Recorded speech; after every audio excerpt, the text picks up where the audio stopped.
जब हमारे मोहल्ले का लड़का विजय पुलिस के महकमे में इंस्पेक्टर हो गया तो बड़े बुजुर्गों में हमारी शादी की बात चली।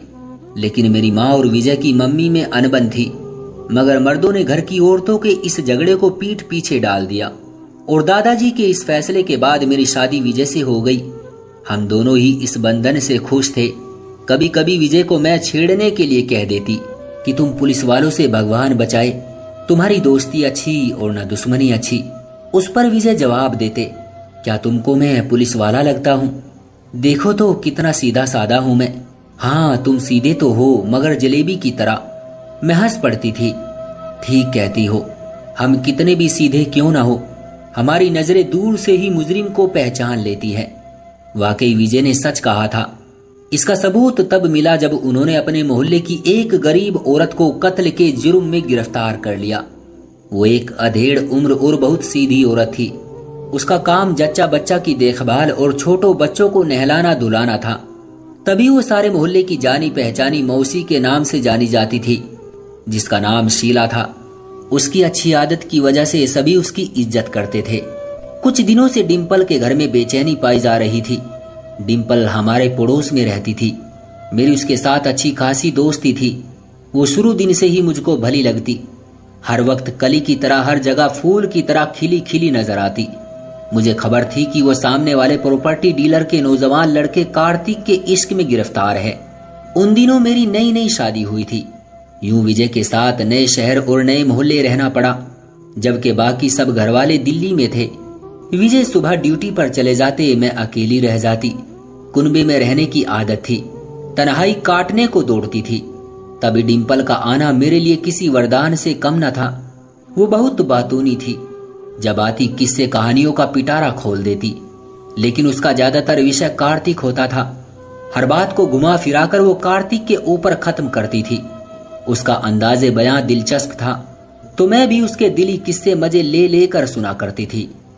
मैं उसे समझाती भी थी कि नादान हो अभी तुम, कहीं ये इश्क तेरी जान ही ना ले ले। ये मर्ज लाइलाज है जो किसी से छुपता नहीं।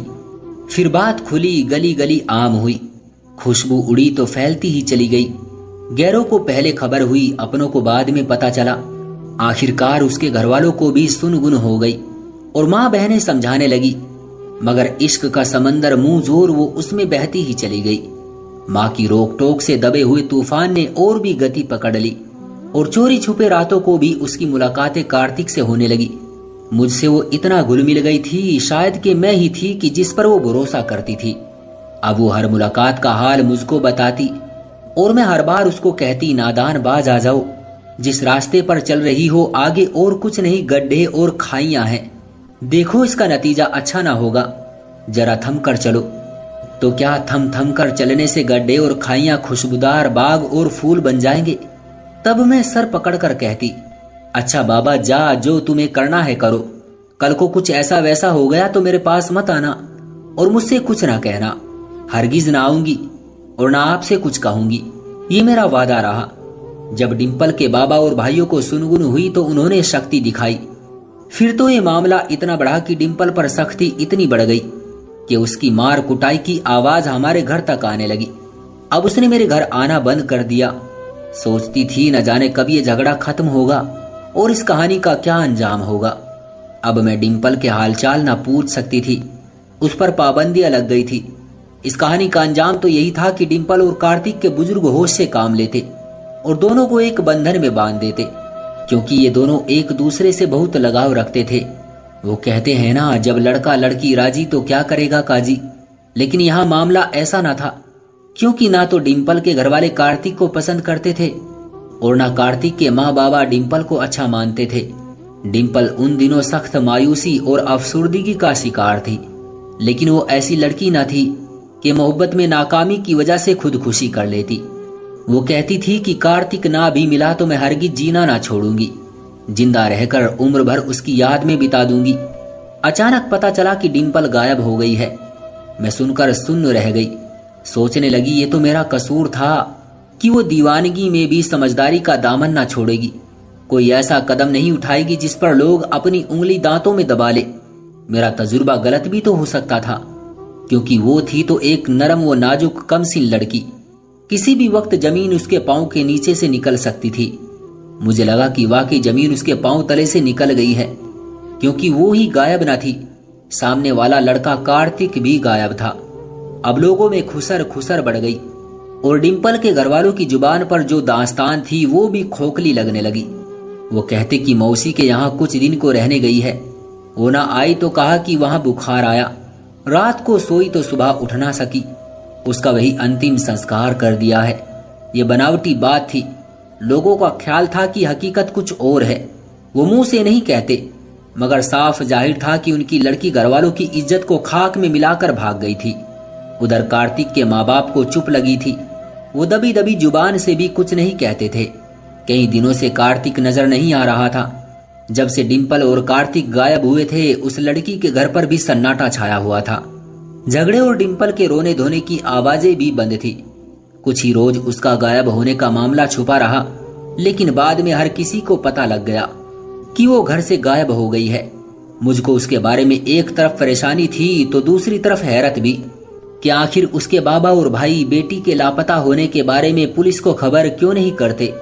लाख डिंपल के बारे में फिक्र ही सही, मुझको उसके चले जाने से सुकून भी महसूस हुआ कि चलो वो मार कुटाई से तो बची, अब अपनी मर्जी से शादी कर लेगी। उसकी बेकरारी और जुदाई की तड़प का जज्बा तो मिटेगा। अब दोनों कहीं सुख चैन से होंगे। उनके घरवालों को भी कुछ दिनों के बाद करार आ ही जाएगा। डिंपल और कार्तिक को गायब हुए 6 महीने गुजरे थे कि मेरे यहाँ बेटे की पैदाइश हुई। कुछ दिन अस्पताल रहकर घर आई तो मेरी सास ने मुझको मशवरा दिया कि तुम मोहल्ले की किसी ऐसी गरीब औरत को बुलवा लो जो कुछ दिन तुम्हारे और मुन्ने की देखभाल कर ले। मैंने दिमाग पर जोर दिया, याद आया, हाँ हमारे मोहल्ले में एक मौसी शीला तो है जिसको जच्चा बच्चा के कामों के लिए लोग घर पर बुलाते रहते हैं। अगले दिन शाम को जब मौसी शीला मेरी नौकरानी के साथ हमारे घर आई तो विजय सामने ही बरामदे में बैठे चाय पी रहे थे। उसको गौर से देखने लगे और चाय का कप उनके हाथ में ही रह गया। अपने पति को इतनी हैरत से शीला को देखते पाकर मैं हैरान हुई कि आखिर ऐसी क्या बात है जो इस मामूली सी औरत का चेहरा पढ़ रहे हैं। मैंने उनका कांधा पकड़कर हिलाया, क्या हुआ है, कहाँ खो गए हो? मैं मौसी शीला को लेकर मेरे कमरे में चली गई, मगर विजय के दिमाग में शक की बात भर गई। उस बात को लेकर कि विजय शीला को देखकर क्यों इस तरह चौंके थे। मैंने उस औरत के साथ मामला तय कर लिया, क्योंकि सास बूढ़ी थी, कुछ दिनों को आई थी और मैं काफी कमजोर भी हो गई थी। अब वो रोज 11 बजे आ जाती और कुछ घंटे रहती, मुन्ने के और मेरे कपड़े धो देती। मेरे बच्चे की रोज मालिश करना और उसको नहलाना भी उसी के जुम्मे था। एक दिन विजय घर पर थे कि मौसी शीला आ गई। मेरे पति को बेटे के जन्म की बधाइयां देकर इनाम देने को कहने लगी और वो फिर से उसकी सूरत को गौर से देखने लगे। मैं हैरान थी कि बुढ़िया की सूरत में ऐसी क्या बात है कि लगातार उसे देखे ही जाते हैं। तभी एक ख्याल मेरे दिमाग में आया कि मेरे पति पुलिस वाले हैं और सभी की जबान यही कहती है कि पुलिस वालों की तेज निगाहों से भगवान बचाए, कि ये बहुत पैनी नजर रखते हैं और मुजरिम को देखकर ही पहचान लेते हैं। शक की निगाह से देखना तो इनकी ट्रेनिंग में शामिल था। जब शीला मौसी चली गई तो मैंने कहा, विजय क्या हो गया है आपको? आप तो इस बेचारी की शक्ल को यूं तकते हैं जैसे किसी मुजरिम को देख रहे हो। वो बेचारी गरीब और मेहनत करने वाली औरत है, भला किसी जुर्म से इसका क्या वास्ता? कहने लगे, कुछ दिन सब्र करो, तुम्हारे सवाल का जवाब मिल जाएगा। मुझे नहीं मालूम उन्होंने कैसे और क्यों इस मामले की तोह लगाई। छानबीन करते रहे और फिर मौसी शीला पर केस बन गया और जब जुर्म पाया, सबूत मिला तो वो बात खुल गई। ये कत्ल का केस था, मगर मौसी शीला को किए हुए जुर्म के जिम्मे में तो आना ही था। उस जुर्म में डिंपल के घरवाले शामिल नहीं थे। उनका कहना था कि वो इस बारे में कुछ नहीं जानते। डिंपल और कार्तिक खुद चलकर शीला मौसी से होने वाले बच्चे के बारे में मशवरा लेने गए थे। कार्तिक डिंपल को उस अनाड़ी औरत के पास ले गया जिसने अपने अनाड़ीपन की वजह से कोई ऐसी गलत दवा डिंपल को दे दी कि उसकी जान चली गई। कार्तिक रात के अंधेरे में मौसी शीला के घर से दम तोड़ती डिंपल को गाड़ी में डालकर ले गया था। उसके बाद का नहीं पता कि उसने उसकी बेजान लाश को कैसे और कहां गायब किया। लोग कहते हैं कि ये सब शीला मौसी ने डिंपल और उसके घरवालों को बदनामी से बचाने के लिए किया था। क्योंकि बड़े बुजुर्ग उन दोनों के इश्क को समझते हुए भी दोनों की शादी पर राजी न थे। असली मुजरिम कौन था उसका फैसला आज तक ना हो सका, मगर कानून ने मौसी शीला को उसके किए की सजा सुना दी। तो दोस्तों, ये थी घर से भागी लड़की की एक सच्ची कहानी, जिसकी सजा उसे मौत की सूरत में मिली। इसलिए मेरी सभी लड़कियों से गुजारिश है कि प्लीज कोई कदम ऐसा ना उठाए जिसकी वजह से उसके माँ बाप, भाइयों और खानदान वालों का सर झुके और वो कोई ऐसा फैसला करने पर मजबूर हो जाए कि जिसकी वजह से उनकी जिंदगी का खात्मा हो जाए। उम्मीद है दोस्तों, हमारी आज की ये कहानी भी आपको पसंद आई होगी। आपका क्या कहना है इस कहानी के बारे में? कमेंट करके हमें जरूर बताएं। वीडियो को लाइक करके चैनल को सब्सक्राइब कर लीजिए, साथ में घंटी को दबाकर ऑल पर सेट कर लीजिए ताकि आने वाली वीडियो आपको तुरंत मिले। मुझे दीजिए अगली वीडियो तक इजाजत, तब तक के लिए धन्यवाद।